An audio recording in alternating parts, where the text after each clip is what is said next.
प्राचीन काल में एक करवा नाम की एक पतिव्रता स्त्री अपने पति के साथ नदी किनारे एक गांव में रहती थी। कार्तिक मास के शुक्ल पक्ष की चतुर्थी चौथ के दिन उसका पति नदी में स्नान करने के लिए गया। स्नान करते समय एक मगर ने उसका पैर पकड़ लिया। वह करवा करवा नाम लेकर जोर जोर से अपनी पत्नी को पुकारने लगा। उसकी आवाज़ सुनकर उसकी पत्नी करवा दौड़कर आई और उसने मगर को कच्चे धागे से बांध लिया। मगर को बांधकर वो यमराज के यहाँ पहुँची और यमराज से बोली, भगवान मगर ने मेरे पति का पैर पकड़ लिया, अतः पैर पकड़ने के अपराध में अपने बल से उसे मगर को नरक में ले जाओ। यमराज ने कहा, अभी मगर की आयु शेष है, अंश मैं उसे नहीं मार सकता। इस पर करवा ने कहा, यदि आप ऐसा नहीं करेंगे तो मैं उसको श्राप देकर नष्ट कर दूंगी। यह सुनकर यमराज डर गया और उसी पतिव्रता स्त्री करवा के साथ जाकर मगर को उन्होंने यमपुरी भेज दिया और उसके पति की दीर्घ आयु प्रदान की। हे करवा माता, जैसे तुमने अपने पति की रक्षा की वैसे तुम हमारे भी पति की रक्षा करना। बोलो करवा माता की जय। स्वागत है आपका एक और ब्लॉग में। तो आज है करवा चौथ। हम तो फास्ट रहते नहीं क्योंकि हमारा पेट थोड़ा सा बड़ा है और भाभी रहती है तो हम वहाँ पे आए हैं। अभी पूजा पाठ कर रही है। ब्लॉग में बने रहिए, ब्लॉग बहुत ही अच्छा होने वाला है आज। देख सकते हैं आप पागलों की पानी नहीं, देखो क्या गंदा हालत है। मार काटना पड़ेगा अपना। नेचुरल है तो क्या हमेशा भोंगा करती है। ठीक है, नेचुरल है तो उसको थोड़ा सा कोशिश सही रहना चाहिए ना, मतलब ऐसा कुछ होना। तो देखिए पूजा कर रहे हैं हम, ये पूजेंगे भैया को और हम लोग देखेंगे। सुबह से भूखी प्यासी है। देखिए भैया सब्जी बना रहे हैं।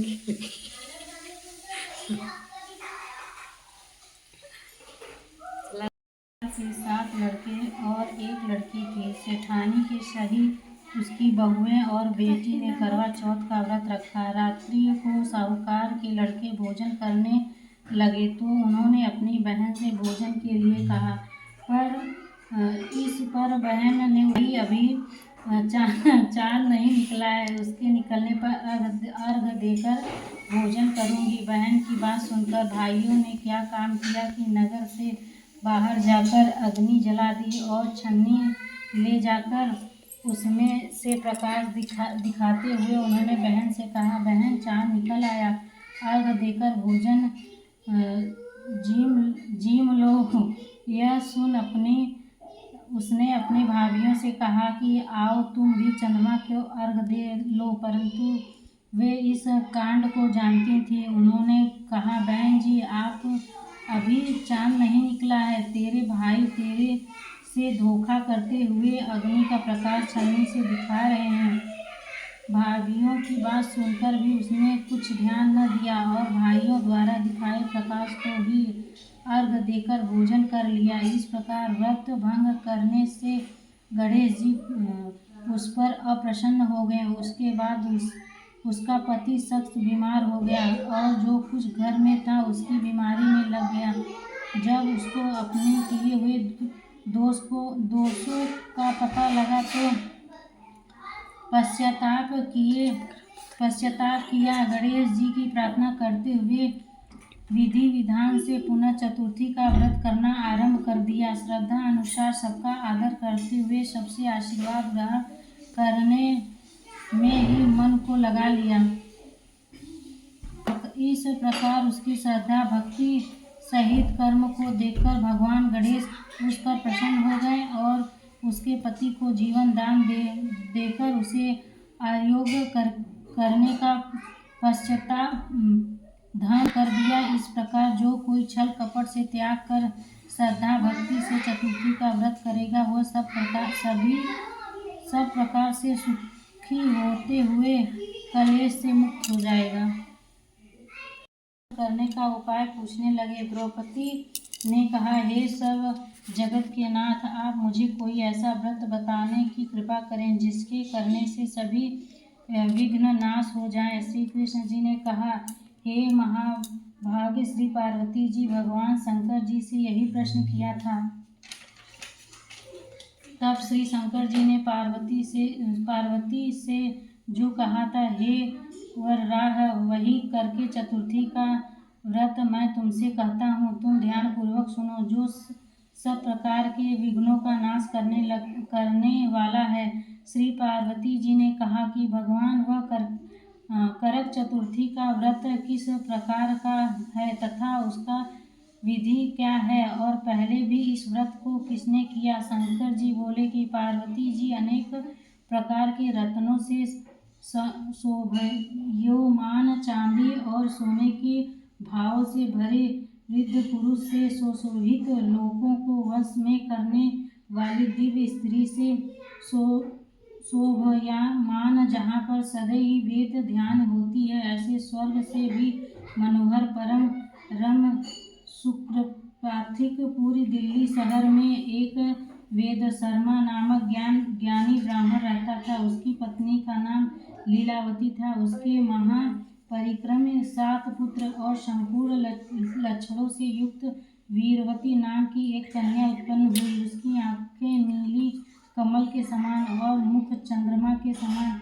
उसके विवाह के योग्य समय आ जाने पर वेद शर्मा ने एक वेद शास्त्र के ज्ञात विदुर ब्राह्मण को विवाह विधि से उसे प्रदान कर दिया। इसके पश्चात वीरवती ने अपने भाइयों की स्त्री भौजाई स्वयंवती गौरी का व्रत किया। फिर कार्तिक कृष्ण चतुर्थी के दिन व्रत उपवास कर संध्या काल में स्नान कर सबने भक्ति भाव से वट वृक्ष का चित्र बनाकर उसके नीचे शंकर जी, गणेश जी और स्वामी कार्तिकेय जी के साथ पार्वती जी का चित्र बनाया। ओम नमः शिवाय इस मंत्र का ग्रंथ, पुष्प और अक्षत से गौरी पूजा किया। फिर शिवजी, गणेश जी तथा अलग अलग पूजा करते हुए पकवान, अक्षत तथा दीप से युक्त 10 करवा और गेहूं के पिसान और गुड़ के बने हुए पकवान तथा और भी अनेक प्रकार की फलदायी भोजन पदार्थ को अर्पण करके अर्घ देने के लिए चंद्रोदय की प्रतीक्षा करने लगे। इसी बीच वह वीरवत बाला मुख प्यास की पीड़ा से मूर्छित होकर पृथ्वी पर गिर पड़ी। तब उसके सब भाई बंधु रुद्र करने लगे। फिर वीरवती का मुख धोकर पंखे से हवा करके उसको ठंडा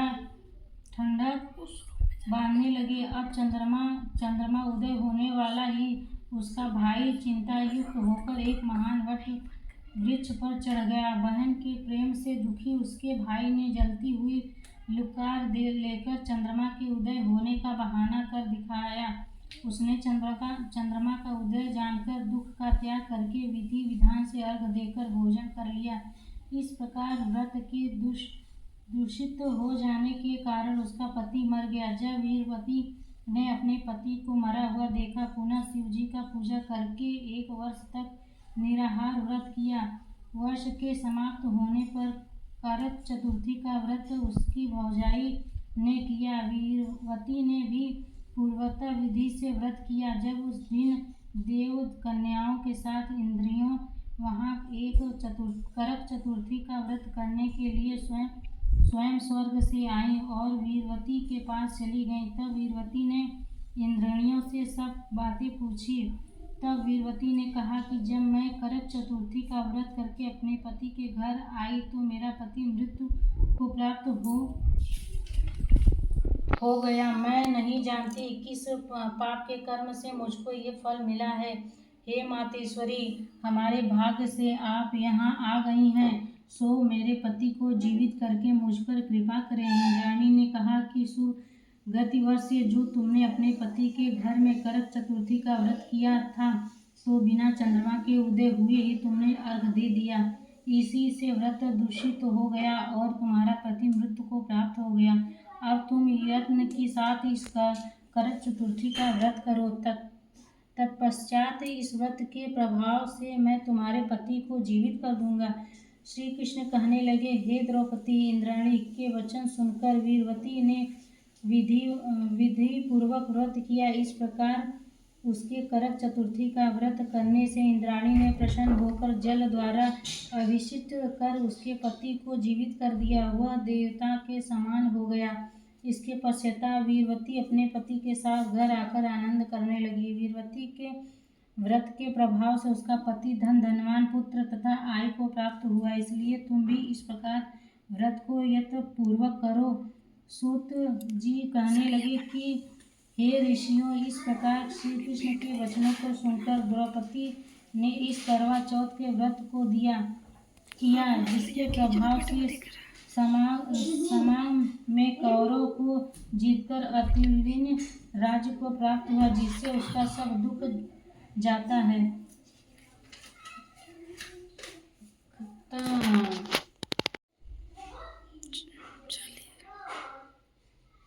एक साहूकार और एक साहूकारनी थी। वह धर्मपुर को नहीं मानते थे। इसके कारण उनके कोई बच्चा नहीं था। एक दिन साहूकारनी पड़ोसी के घर गई। उस दिन संगठा चौथ तथा वह बज रहे हैं 8:30 और चाँद निकल गया और जा रहे हैं छत पर पूजा करने। तो ब्लॉग में बने रहिए, बहुत ही अच्छा है। करवा चौथ का पूजा का ब्लॉग है।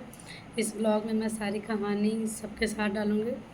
और छत पे चल रही हैं, चाँद देखेंगे और चलनी से देखेंगे चाँद। तो ब्लॉग में बने रहिए अंत तक। बहुत ही प्यारा ब्लॉग है। और प्लीज़ अगर चैनल पर नए हैं तो सब्सक्राइब कर लीजिए और सपोर्ट करिए। Thank you. चंदवा किधर? अच्छा इधर, हम इधर है ना। वो चला गया कहीं कहाँ। नहीं यार, वो देखो नीचे वो जा ही रहे हैं, उतना टाइम लगाएंगे तो होगा करेगा। अच्छा हाँ, देखिए उधर दिख रहा है चाँद, जस्ट आपके सर के पास। वीडियो बना लगल हुई है ना, बकायदे फोटो खिंचाएंगे।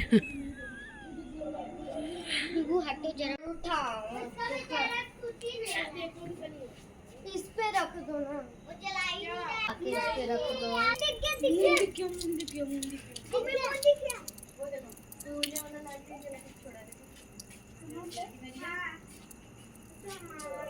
कब तक आएंगे मम्मी पापा? देखो ध्यान से देखो, लालटेन है ना एक के। मैं भी उड़ा था, मैं दूर खेत में जाता। बड़ी मम्मी को अकेले करना। देखो ट्रक में आज चमका था। हवा की वजह से।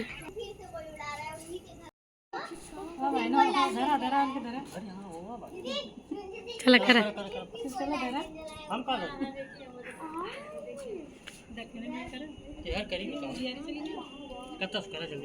कत्तस करा हमने तो वीडियो। हाँ भाई देखा, पूरा देखा था। मोबाइलिया देखो कैसे पूरा दिख रहा है। देखो उसमें नहीं दिख रहा, लेकिन मोबाइलिया में दिख रहा है। सीधे रहा तब ना वीडियो बनाए।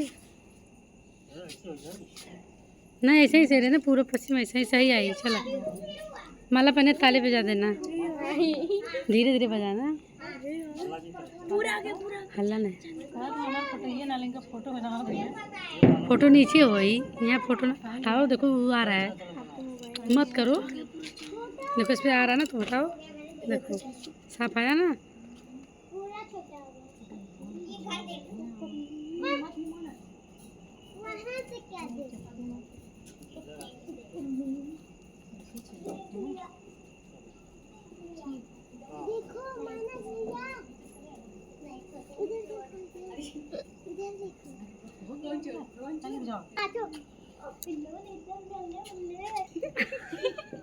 चाची खाली पकड़ी जाए तो।